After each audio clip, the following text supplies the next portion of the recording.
tal? Buenas noches, bienvenidos y bienvenidas a nuestro programa Respuestas a Preguntas que Incomodan. Y sí que incomodan. Hay algunas que sí que incomodan, como la pregunta de hoy que nos envía Alberto Pérez desde Guatemala.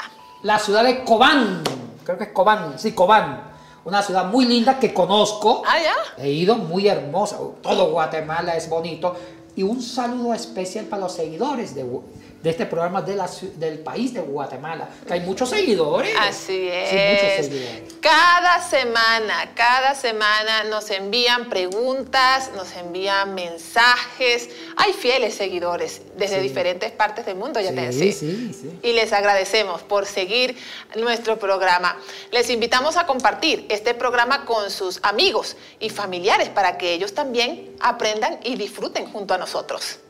Amigos y amigas, la pregunta, el catolicismo, ¿cuál es el origen del catolicismo tradicional? Mire qué pregunta, Yatensi, sobre el catolicismo. El programa anterior fue sobre María, que está relacionado con el catolicismo. Sí. Y ahora nos pregunta Alberto, ¿cuál es el origen del catolicismo tradicional? ¿Usted en algún momento, Yatensi Bonilla, se ha puesto a pensar por qué el catolicismo, dónde surgió el catolicismo, porque las creencias del catolicismo, de hecho me parece que he estudiado bastante sobre ello, ¿no? Bueno, más o menos.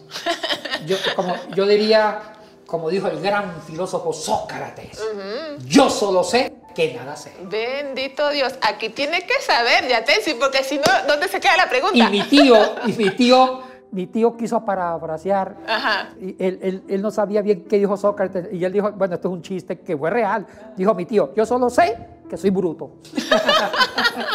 Mejor nos quedamos con la primera versión. Con la primera versión. Muy bien, Yatensi.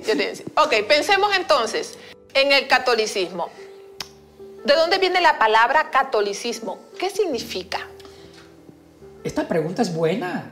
Felicito a Alberto Pérez por esta buena pregunta. Y es una pregunta bastante incómoda. Porque hemos creado Yadesi como especie de una guerra. Católico y anticatólico. Y a veces muchas iglesias se declaran anticatólicas. Porque ven el catolicismo como la gran ramera, como la ideología de Satanás, etcétera, etcétera, para ciertos cristianos fundamentalistas muy extremos. Ahora vamos a tratar de ser muy académicos, muy fundamentados en la historia y en la palabra. Primero, la palabra católico no es una palabra dogmática, es una palabra que significa universal. ¿Ya? Sí, universal. Entonces, si uno va a las raíces griegas y latinas, el término católico significa algo que es universal. ¿Por qué universal? Bueno, esa es la etimología del término católico. Sí. Algo universal. Ahora, la gente confunde la palabra católico con doctrina, que son dos cosas diferentes. Ahora, el fundamento del catolicismo, mire, la iglesia primitiva fue universal. O sea, católica, pero católico significa universal, porque era una sola iglesia. Aunque habían varias comunidades en la iglesia primitiva, ya desde estaba la comunidad judeocristiana de Jerusalén, que es la iglesia nació en Jerusalén, y hay un evangelio dedicado para ellos, para esa iglesia judeocristiana de Jerusalén, que es Mateo. Pero también hay una segunda comunidad que fue la comunidad griega, la iglesia helena, y hay evangelio dedicado a la iglesia griega como Lucas e inclusive Juan.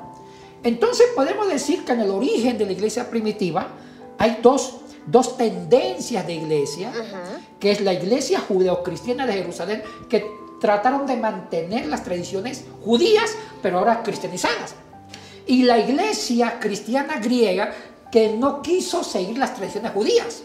Y el gran predicador de esta línea ya fue el apóstol Pablo. Correcto. Ahora, pero aún así, aunque habían estas divergencias, se mantenía una universalidad. Por eso que la palabra católica se usaba en la antigüedad para decir que la iglesia de Cristo era católica, o sea, universal.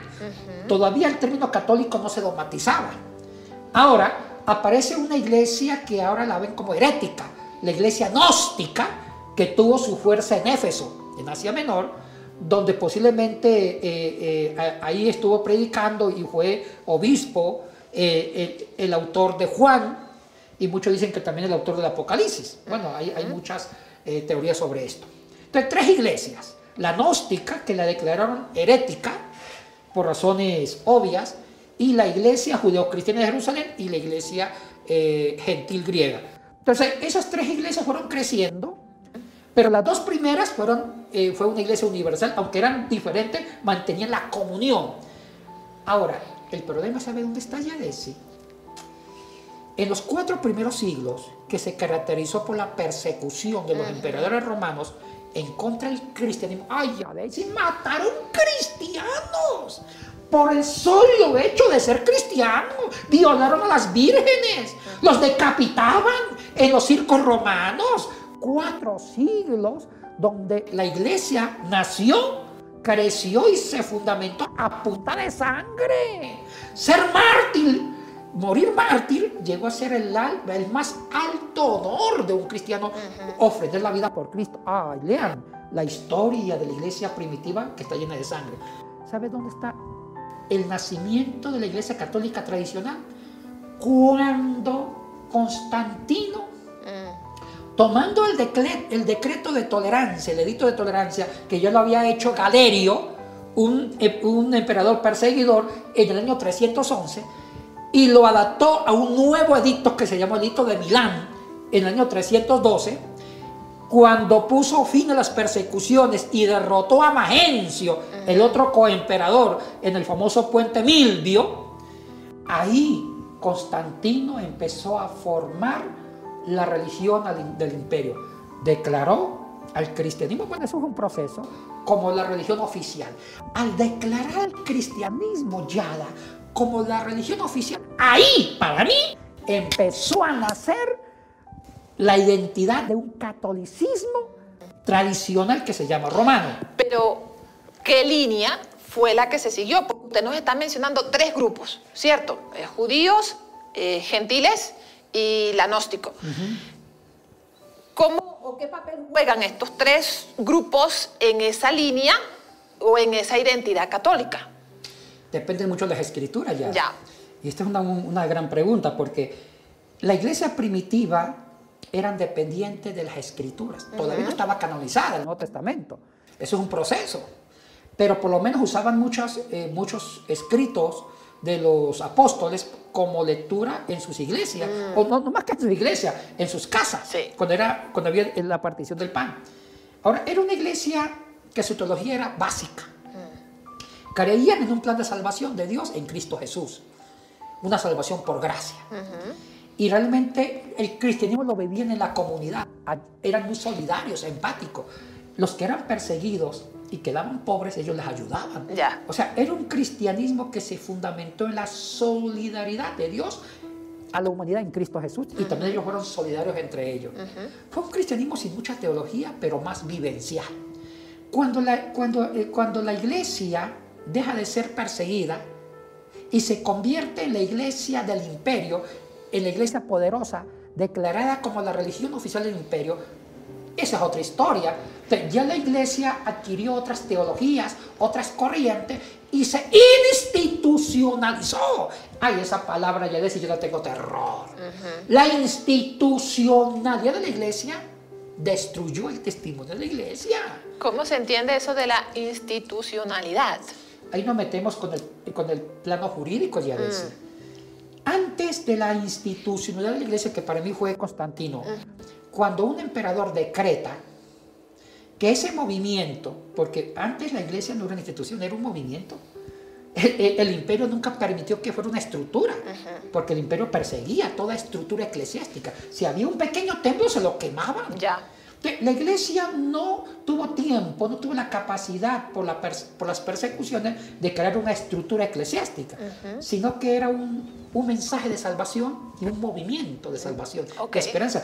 Yo veo que la iglesia primitiva fue un movimiento de oposición a las estructuras de poder del imperio. Y eso lo podemos ver en el Apocalipsis.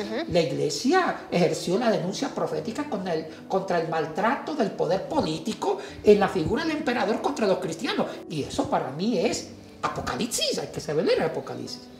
Cuando Constantino ya decía, pone fin a las persecuciones y la convierte en la religión oficial del Imperio Romano, con esas palabras de declarar la religión oficial, la está institucionalizando. Y aquí para mí empieza a nacer el concepto del catolicismo tradicional romano. ¿Por qué? Porque Constantino empezó a generar recursos económicos para pagar los obispos. Ya. Todo obispo de ciudad tenía un sueldo por el emperador, el obispo de Constantinopla, porque Constantino tenía la sede gubernamental en Constantinopla, lo que antes fue la antigua Troya, que es la inspiración yada de la Ilíada. Después se llamó Troas, que así está en las cartas paulinas, en Hechos de los Apóstoles. Después se llamó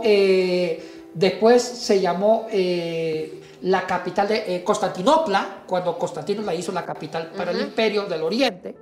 Y después se llamó, ahorita es Estambul, que está cerca de la antigua Constantinopla. Entonces, ahí Constantino la declaró como la religión oficial del imperio. Los obispos de cada ciudad, porque había un obispo por cada ciudad. Cuando se refiere a obispos, ¿se refiere a lo que conocemos como padres de la iglesia? No, ¿algunos estaban ahí o eran antes? Los padres de la iglesia fueron más parte de la iglesia perseguida, los 4 primeros siglos. Sí. Ahora los obispos se llaman obispos para Occidente. Ya. Son 2 términos, ya decía. Para la iglesia de Occidente eran obispos, el obispo de Milán, el obispo de Roma, etcétera, etcétera.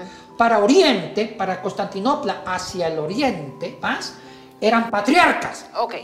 Entonces estaba el patriarca de Alejandría, el patriarca de Éfeso, de Constantinopla, y recibían salario por el emperador, eran pagados. Ya.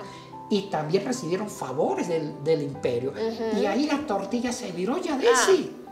Porque el poder imperial empezó a perseguir a las otras religiones. Y las otras religiones se suman a la religión cristiana, que ahora es católica tradicional, y se va forjando una nueva teología, que es, viene líneas teológicas de la Biblia y líneas teológicas de otras religiones. Y ahí van haciendo lo que se llama el catolicismo tradicional romano. ¿Como cuáles teologías, Yatensi? ¿Cuáles líneas? Ejemplos pequeños. Con mucho gusto. Bueno, aparecen teólogos que van aportando a esa línea de que ya el cristianismo es un poder, es una estructura. San Agustín de Hipona. San Agustín de Hipona, siglo IV y siglo V, él ya aporta con la teología del purgatorio. Correcto. Con la teología de la predestinación. Sí. También inclusive apareció el famoso obispo romano llamado Gregorio el Grande, Gregorio Magno, que él nació en el año 540, murió en el 604, y él fue el primer papa oficial y gobernó la iglesia entre los años 590 y 604. Fue Gregorio, tomando la herencia agustiniana y de Jerónimo, que creó el catolicismo tradicional romano. ¿Qué hizo él? Impuso el latín en la misa. Él inventó el concepto de misa. Ya. Eso es típico del catolicismo. El padre, el teólogo del concepto de misa, usando el latín, es Gregorio. Segundo, Gregorio dogmatizó las oraciones a las almas benditas del purgatorio. Tercero, Gregorio fundamentó la adoración a los santos. Tener una estatua de un santo. Imagínense yo, San Yatensi, Santa Yadetsi, Santo Andrés, patrono de los solteros, chiquito Andrés, imagínense, un buen santo. Santo Francisco Serrano, patrono de las solteras. Wow. Santa Alejandra, patrono de los abandonados. Así, cositas así. Ya, pero también él impulsó todo lo que se entiende como el canto gregoriano, ¿o ¡Ay, no? sí! La palabra canto gregoriano lleva el nombre de Gregorio, que fue introducir como especie de una usted sabe de canto más que yo, hija, como un coro, un canto, una línea musical en la misa. Es como decir, yo no soy un ejemplo. Lectura del Santo Evangelio según San Mateo. Y la gente responde, gloria a ti, Señor. Que usted se me está riendo. Muy bien. No, pues lo ha hecho muy bien. ¡Felicidades! Sí tiene buena voz para cantar. Oye, no solo para enseñar, para cantar también. Bueno, él impulsó el canto gregoriano, también impulsó las misiones. Uy, la parte misionera la impulsó Gregorio. Él fundó el derecho canónico, que fue un derecho eclesiástico y civil. Con ese derecho canónico fue el derecho para una sociedad teocrática que se caracterizó en la Europa occidental en la época medieval. Ya. Entonces, y ese derecho canónico fue la base del derecho penal después y derecho civil, bueno, etcétera, etcétera, y derecho administrativo. ¿Cómo nacen las vestimentas de los sacerdotes? Ay, en la época medieval. Ajá. Todo eso se da cuando Constantino oficializó el cristianismo como la religión. Ahí nació la Navidad, nació muchas cosas. Y también, como la pregunta suya es excelente, nació la oficialización de las vestimentas de un sacerdote. Cuidado con esto, Yadesi. Si uno revisa teológicamente las vestimentas de un sacerdote cuando oficia la misa, se parece a las vestimentas del sacerdote del Antiguo Testamento. Antiguo Testamento, sí, sí, sí. Hay que ser honestos con la información. Ahora, pero eso no tanto es el problema. También nació, aparte de esto, ya en el siglo IV, nació el bautismo de los niños. Ya.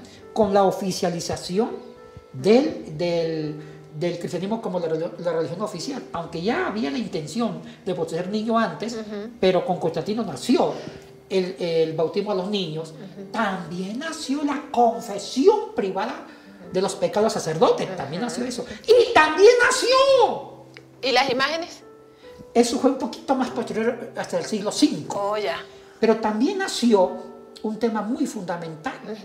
La castidad de los sacerdotes. Ah, mire usted. Todo eso es parte del paquete del catolicismo tradicional que hasta el día de hoy se mantiene.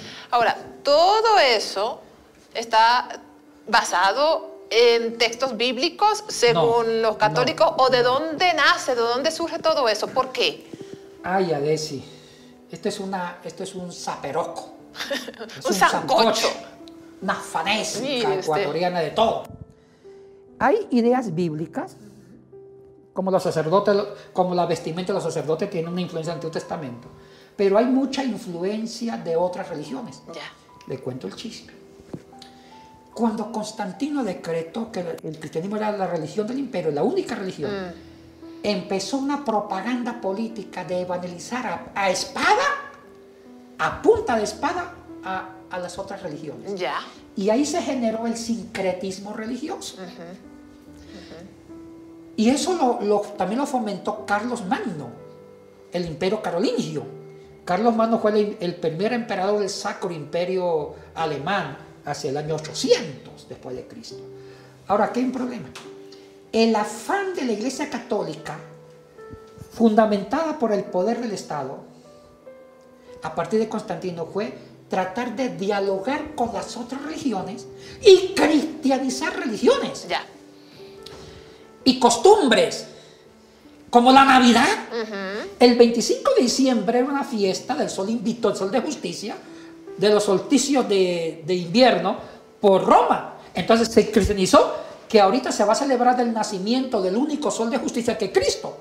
Y así sucesivamente. Y también se decretó las indulgencias, que las reliquias de los santos tenían poder salvífico. Entonces, todo eso es cristianizando costumbres de otras religiones. Ahí nació el catolicismo tradicional. Ahora, ¿podríamos hablar de catolicismo occidental y catolicismo oriental? ¿Hay alguna diferencia entre estas dos? Sí. Porque antes de la Reforma Protestante del siglo XVI, había dos corrientes cristianas. La Iglesia de Occidente católica ahora y la Iglesia de Oriente católica, que es la que se llamó la Iglesia Ortodoxa griega, que todavía se mantiene. Entonces, sí hubieron dos expresiones. Y ya en el siglo XVI nació una tercera corriente, la Iglesia protestante con sus divisiones. Ahora, nuestra liturgia, Yatensi, protestante, toma mucho de la liturgia católica. Bueno, de las iglesias históricas, como luterana, reformada. Correcto. Ya las iglesias evangélicas, como las nuestras, pentecostales, ya son muy opuestas a la tradición luterana e inclusive a la católica romana. Hay algunas personas que dicen que el catolicismo no es cristiano. Bueno, no me voy a meter a juzgar. Porque ¿Cómo interpretar? Pero ¿cómo interpretar y qué decirles, Yatensi? Porque lo que estamos escuchando aquí en esta noche es que la línea es justamente partiendo de estos grupos que usted mencionó al principio y que son seguidores de Jesús igual. Ahora, lo más interesante es que en los derechos humanos, en la ONU, en la UNESCO, cuando ellos hacen una tabla de cuántas religiones hay en el mundo, ellos saben que el budismo es una religión grande, está dividida. El Islam está dividida. Hay islámicos violentos como islámicos pacifistas. Increíble. Igual que en el cristianismo. Por lo menos cuando se va a otro continente y antes le entregaban como un cuestionario, le preguntaba, ¿cuál es su religión? Y ponían 3. Islam, cristianismo. Y en el cristianismo, la ONU la entiende, en el cristianismo hay varias líneas. Para los derechos humanos, el catolicismo es una forma de cristianismo. La iglesia ortodoxa, los protestantes. Entonces, ¿por qué? Porque aunque no estemos de acuerdo, ellos también siguen a Cristo, aunque los cuestionemos. Entonces, dentro de los derechos humanos, dentro de la clasificación de las religiones por grandes instituciones, se considera el catolicismo como una religión cristiana. Y también el protestantismo como una religión cristiana, sino que ven al protestantismo, a los anglicanos, como corrientes del cristianismo. Eso, así. Muy bien, amigos y amigas, hemos escuchado a Yatensi Bonilla y sus conocimientos en relación al catolicismo. Si ustedes tienen preguntas, pueden escribirlas en la sección de comentarios de esta transmisión. Y no se olviden que nosotros estamos transmitiendo desde Facebook de Semisud y también desde el canal YouTube de Yatensi Bonilla. Hay un canal que lleva mi nombre que les invito que se afilien, que se suscriban y activen la campanita a ese canal. Y otra cosa, hay un curso. Es correcto, hay un curso que lo va a dictar el profesor Yatensi Bonilla, exégesis de textos polémicos, desde el 12 al 16 de julio. Ya estamos cerquita, Yatensi. Estamos cerquita ya, casi como cerca de un mes. Es cierto. Sí. Háblenos sobre este curso. Es sobre textos oscuros, tanto del Antiguo y Nuevo Testamento. Va a ser una semana, de lunes a viernes, de 6 a 9, hora de Ecuador. Vamos a trabajar los textos más polémicos. Todo por Zoom. Y los comprometo. Mire, yo quiero que todos los que son seguidores de este canal estén ahí en ese curso. Los esperamos. Y esto van a recibir un certificado nada menos que del Semisud. Así es. Les aviso para que anoten la agenda del 12 al 16. Esa fecha es para ustedes sagrada. Si viene la suegra o el suegro, invitarlos al campo, usted diga, reprendan, digan, no, querida suegra. O los invita también al curso. También invitan a la suegra, claro. Claro. Con un cafecito. Con un cafecito. Muy bien, amigos y amigas, nos vemos el próximo martes. Bendiciones.